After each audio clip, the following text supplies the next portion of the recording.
आप सभी को हनुमान जी के जन्मोत्सव की हार्दिक शुभकामनाएं। भगवान हनुमान जी की कृपा सदैव आप और आपके समस्त परिवार पर बनी रहे।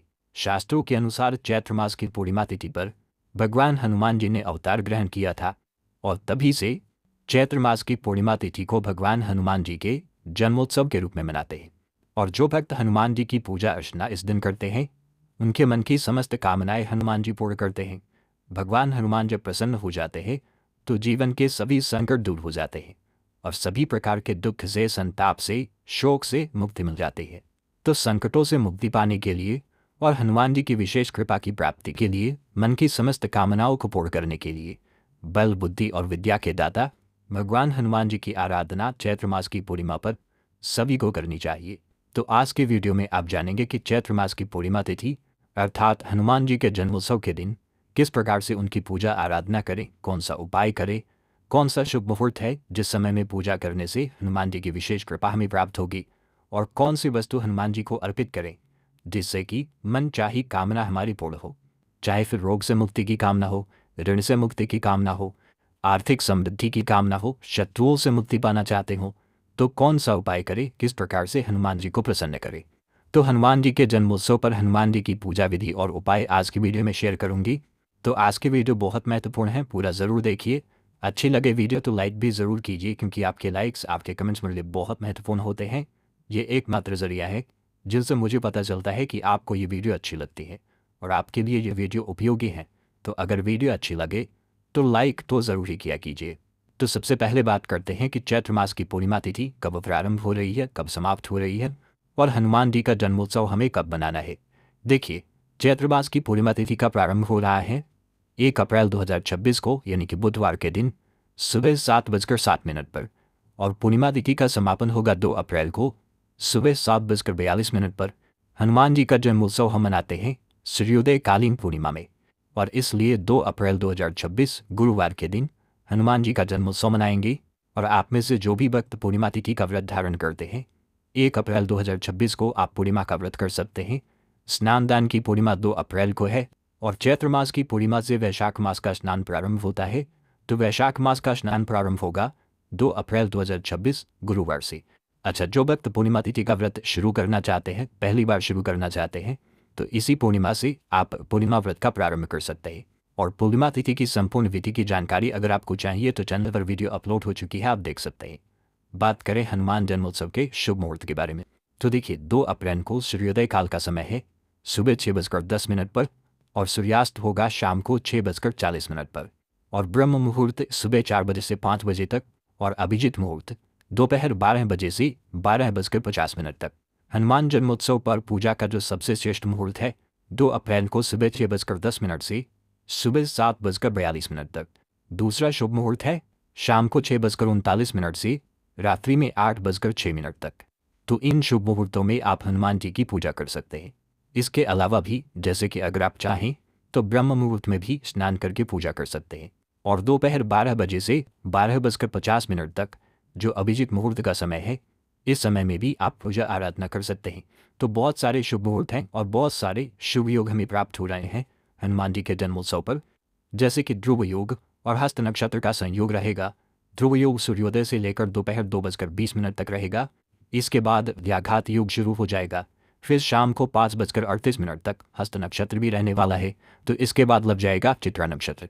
तो 2 अप्रैल को हनुमान जी का जन्मोत्सव है। पूरा ही दिन बहुत शुभ है। आप अपनी सुविधा के अनुसार किसी भी शुभ मुहूर्त में हनुमान जी की पूजा कर सकते हैं। पूजा की विधि क्या होगी, तो देखिए, प्रातःकाल जल्दी उठ जाइए, उठकर नित्य कर्मों से निवृत्त हो जाइए, स्नान कर लीजिए। स्नान करने के बाद आज आपको लाल रंग के वस्त्र धारण करनी है, क्योंकि हनुमान जी को लाल रंग बहुत प्रिय है। तो उनके प्रिय रंगों के वस्त्र धारण करें। फिर एक तांबे के पात्र में थोड़ा सा गंगा जल, शुद्ध जल से भर दीजिए इस पात्र को। इसमें आपको थोड़ा रोली डालना है, थोड़े से लाल अक्षत डाल दीजिए, या फिर जो भी अक्षत हो आप डाल सकते हैं। लाल पुष्प डाल दीजिए और भगवान सूर्यदेव को जल दीजिए। शास्त्रों के अनुसार हनुमान जी के गुरु हैं भगवान सूर्यदेव, और जो भी भक्त हनुमान जी की कृपा की प्राप्ति चाहते हैं तो भगवान सूर्यदेव को जल देते समय हनुमान चालीसा का पाठ कीजिए। निश्चित ही आपके जो भी कामना हो भी पूर्ण होती है। तो आज हनुमान जी का जन्मोत्सव है, ऐसे में आपकी कोई भी कामना हो उसे पूर्ण करना चाहते हो तो सूर्यदेव को जल देते समय आपको हनुमान चालीसा का पाठ करना है और अपने मन की कामना कहनी है। निश्चित ही आपकी कामना हनुमान जी और सूर्य देवता की कृपा से पूर्ण होती है। इसके बाद आपको हनुमान जी की पूजा के लिए चौकी लगाना है।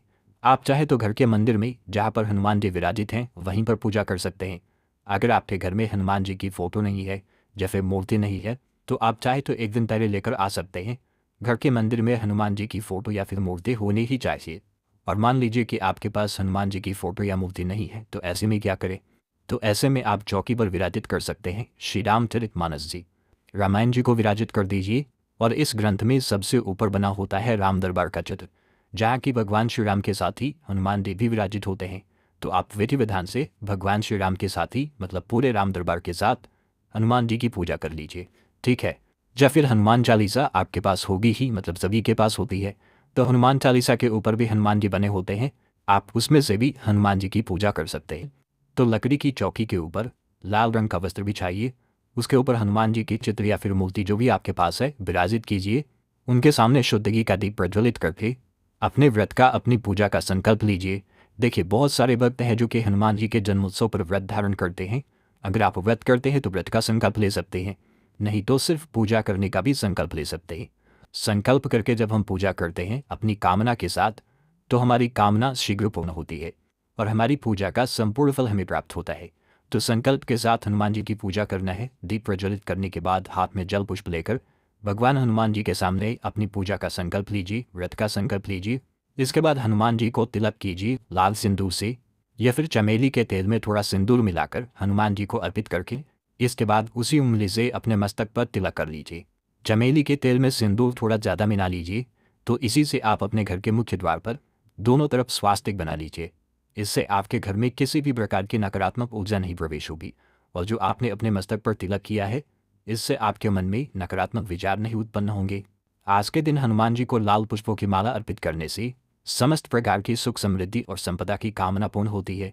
कोई भी आपकी विशेष मनोकामना है, जैसे कि धन प्राप्ति की हो, संतान प्राप्ति की हो, जीवन में सफलता पाना चाहते हो या मुश्किलों से, संकटों से मुक्ति पाना चाहते हो, तो ऐसे में हनुमान जी को आप पंचामृत का भोग लगाइए। पंचामृत अर्थात दूध, दही, घी, शहद, शक्कर, इन 5 चीज़ों को मिलाकर एक पात्र में रखिए। तुलसी का पत्र इसमें डालिए, 2 तुलसी के पत्ते आपको डालने हैं और हनुमान जी को भोग स्वरूप में अर्पित कीजिए।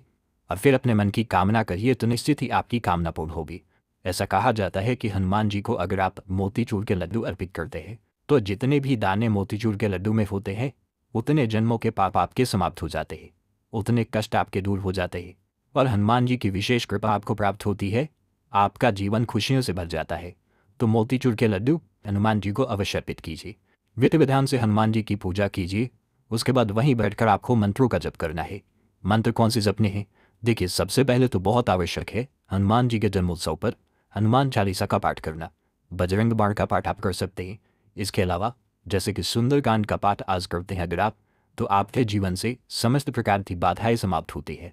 तो जीवन में सफलता पाने के लिए, करियर में सफलता पाने के लिए और जीवन के समस्त बाधाओं से मुक्ति पाने के लिए, किसी भी कामना को पूर्ण करने के लिए और हनुमान जी को प्रसन्न करने के लिए सुंदरकांड का पाठ करना अत्यंत आवश्यक है। तो ये सभी को करना है आज के दिन। अगर आप नहीं कर पाते हैं तो मोबाइल पर भी सुन सकते हैं। तो 2 अप्रैल को हनुमान जी का जन्मोत्सव है।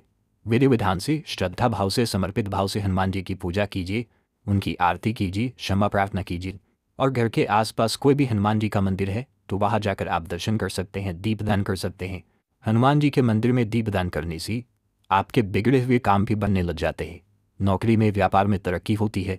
अगर आप कोई भी कार्य करते हैं और काम बनते बनते अंत समय पर बिगड़ जा रहा है, बार बार प्रयास करने पर भी आपको सफलता नहीं मिल रही है, तो ऐसे में हनुमान जी के मंदिर में आपको दीपदान जरूर करना चाहिए। आप चाहें तो प्रत्येक मंगलवार को कर सकते हैं, नहीं तो हनुमान जी के जन्मोत्सव पर तो जरूर कर लीजिए। ये सभी उपाय कोई भी कर सकता है, पुरुष भी कर सकते हैं, स्त्रियां भी कर सकती हैं, लड़कियां भी कर सकती हैं, ठीक है, कोई भी कर सकता है। हनुमान जी की पूजा हम सभी कर सकते हैं। बस इतना ध्यान रखिए, अगर आप महिला हैं, लड़कियां हैं, तो आपको पीरियड्स की अवस्था में हनुमान जी की पूजा नहीं करनी है। बाकी अगर आप शुद्ध हैं, बिल्कुल आप हनुमान जी के मंदिर जा सकते हैं, पूजा कर सकते हैं, तिलक कर सकते हैं, सम कर सकते हैं, ठीक है। उम्मीद करती हूँ वीडियो आपके लिए उपयोगी होगी। वीडियो अच्छी लगी हो तो लाइक कीजिए, शेयर कीजिए और चैनल पर पहली बार आए हैं तो सब्सक्राइब करके बेल आइकन को जरूर प्रेस कर लीजिए। इससे आने वाली सभी वीडियोज़ की नोटिफिकेशन आपको सही समय पर प्राप्त होगी। मिलती मैं आपसे अगली वीडियो में, तब तक के लिए जय श्री राधे।